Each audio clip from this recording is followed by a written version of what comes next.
guys, welcome to Market Express. இன்றைக்கி ஒரு நல்ல கான்செப்ட் பார்க்க போகிறாங்க. என்ன அப்படின்னா, நம்ம ரயில்வே ஸ்டாக்ஸை இந்த எலெக்ஷன் ரிசல்ட்டுக்கு முன்னாடி வாங்கலாமா, எலெக்ஷன் ரிசல்ட்டுக்கு அப்புறம் வாங்கலாமா ஒரு ஐடியா பண்ணலாம். ஆனால் கண்டிப்பாக பார்த்திங்க அப்படின்னா, இந்த ரூலிங் பார்ட்டி திரும்பி நமக்கு வந்தாங்க அப்படின்னா, ஏகப்பட்ட பட்ஜெட்டில் நமக்கு ரயில்வே துறைக்கு செப்பரேட்டாக நிறைய நிதி ஒதுக்கியிருக்காங்க, நிறைய ப்ராஜெக்ட் பண்ணிகிட்டு இருக்காங்க. ஃபார் எக்ஸாம்பிள் இப்போ புல்லட் ட்ரெயின், நெக்ஸ்ட் எடுத்திங்க அப்படின்னா நம்ம நிறைய சொல்லலாம். உங்களுக்கு இப்போது எக்ஸ்பிரஸ் ட்ரெயின்ஸ் உங்களுக்கு இப்போ இருக்குது, நிறைய பண்ணிகிட்டு இருக்காங்க, இன்ஃப்ராஸ்ட்ரக்சர்லாம் பண்ணிட்டு இருக்காங்க. இது என்னோட ஃபஸ்ட்டு சாய்ஸ் பார்த்திங்க அப்படின்னு பார்த்தீங்கன்னா, என்னோடது ஐஆர்டிசி தாங்க. ஐஆர்டிசி என்ன ஒர்க் பண்ணுறாங்க அப்படின்னு பார்த்திங்க அப்படின்னா, இவங்க வந்து பார்த்தீங்கன்னா இந்தியன் ரயில்வே டிபார்ட்மெண்ட்டுக்கு டிக்கெட்டிங் பண்ணுறாங்க, கேட்ரிங் பண்ணுறாங்க, டூரிஸ்ட் சர்வீஸ் பண்ணிட்டு இருக்காங்க. கிட்டத்தட்ட இவங்க இந்த சர்வீஸ் ஸ்டார்ட் பண்ணி 1997 ஆரம்பிச்சாங்க. உங்களுக்கு இப்போ ஒன்றாவது பப்ளிக் கம்பெனி தான் உங்களுக்கு இது. ஒரு நல்ல வேல்யூஷன் உங்களுக்கு கிடச்சிட்டு இருக்கு. இப்போ ஆக்சுவலாக பார்த்தீங்கன்னா 50 to ஹை அந்த ரேஞ்ச் தான் உங்களுக்கு ட்ரேட் ஆகிட்டு உங்களுக்கு இப்போ. ஆனால் நம்ம அதுக்கு முன்னாடி பர்ச்சேஸ் பண்ண அப்படின்னா கண்டிப்பாக எனக்கு நமக்கு வாய்ப்பு கிடைக்கிறதில்ல. மார்க்கெட் பார்த்தீங்கன்னா பெரிய லெவலில் பண்ணிட்டு இருக்காங்க உங்களுக்கு இப்போ. நெக்ஸ்ட் எடுத்திங்க அப்படின்னா நமக்கு ஐஆர்எஃப்சி பற்றி உங்களுக்கு எல்லாமே தெரியும். இவங்க தான் வந்து பார்த்தீங்கன்னா இந்தியன் கவர்மெண்ட்டுக்கு ரயில்வே டிபார்ட்மெண்ட்டுக்கு பார்த்தீங்கன்னா ஃபினான்ஸ் பண்ணுறது இவங்க தான், ஃபண்ட் ரைஸ் பண்ணி கொடுக்குறது இவங்க தான், கேபிட்டல் ரைஸ் பண்ணி தான் கொடுத்துருக்காங்க. இவங்களோட ஒர்க் என்ன பார்த்திங்க அப்படின்னா, தனியாகவே பார்த்தீங்கன்னா இது வந்து 1986 ஸ்டார்ட் பண்ணாங்க உங்களுக்கு இது ரயில்வே இண்டஸ்ட்ரி கீழே வருது உங்களுக்கு இதோட பெர்ஃபார்மன்ஸ் பார்த்திங்க கூட உங்களுக்கு இப்போ 52 ரேஞ்சிலேருந்து ஒரு மிடில் ரேஞ்ச் தான் உங்களுக்கு இருக்குது. ஒரு நல்ல வேல்யூஷன் தான் இருக்குது உங்களுக்கு இப்போ. எக்ஸ்பர்ட் என்ன சொல்கிறாங்க அப்படின்னா 23% இந்த ஸ்டாக் வாங்கணும்னு சொல்லியிருக்காங்க.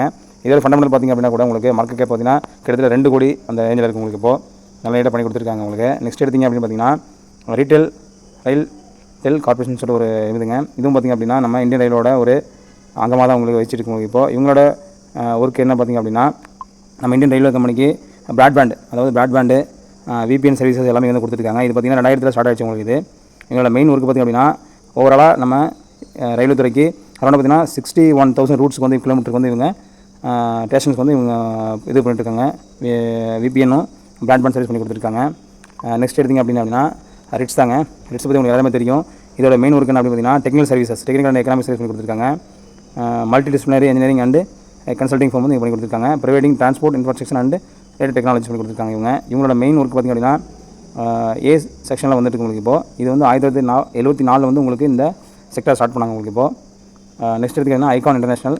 இவங்களோட மெயின் ஒர்க் என்ன பார்த்திங்க அப்படின்னா, பொதுவாகவே எல்லா ரயில்வே செக்டர்லையும் பார்த்திங்கன்னா ஒரு ஸ்டேட் இன்ஜினியரிங் கம்பெனி ஒன்று இருக்கும் எக்ஸ்டென்ட் பண்ணுறதுக்கு. இவங்க வந்து அந்த பெட்டிகள் தயாரிக்கிறதுக்கு அதே மாதிரி ஒர்க்கு பண்ணி கொடுத்துருக்காங்க. இவங்க கிட்டத்தட்ட பார்த்திங்கன்னா 3000 இன்ஃப்ராஸ்ட்ரக்சர் ப்ராஜெக்ட் வந்து இவங்க வச்சிருக்காங்க. அரௌண்டாக பார்த்திங்கன்னா 1000க்கு மேலே இவங்க குளோபல் ப்ராஜெக்ட் பண்ணி கொடுத்துருக்காங்க 21 கண்ட்ரீஸில். நம்ம இந்தியன் கவர்மெண்டோட ஸ்டாக் இது உங்களுக்கு இது. நெக்ஸ்ட் எடுத்திங்க அப்படின்னு பார்த்திங்கன்னா ரயில் விகாஸ் நிஜாம் அப்படின்னு சொல்லிட்டு ஒரு ஸ்டாக் உங்களுக்கு இது. இதுவும் one of the railway stock தான் உங்களுக்கு இது. இவங்களோட மெயின் ரூல் என்ன பார்த்திங்க அப்படின்னா, இவங்களும் சேம் அதே தாங்க கன்ஸ்ட்ரக்ஷன் ஒர்க் பண்ணி கொடுத்துருக்காங்க ரயில்வே துறைக்கு. எம்ஆர்ஓன்னு சொல்லுவாங்க, அதாவது மினிஸ்ட்ரி ஆஃப் ரயில்வே தான் இவங்களுக்கு அண்டர் ஒர்க் பண்ணி கொடுத்துருக்காங்க. இவங்களோட மெயின் ஒர்க் என்ன அப்படின்னா புது லைன் போடுறது, ரயில்வே எலக்ட்ரிசிட்டி பண்ணுறது, மெட்ரோ ப்ராஜெக்ட் பண்ணுறது எல்லாமே இவங்களோட ஒர்க் தாங்க. அதாவது மெட்ரோ ப்ராஜெக்ட் ஒர்க் அப்படின்னா நம்ம இந்த ரயில் போகிறதுக்கான மேலே பாலம் கட்டுற ஒர்க் எல்லாமே பண்ணி கொடுத்துருக்காங்க.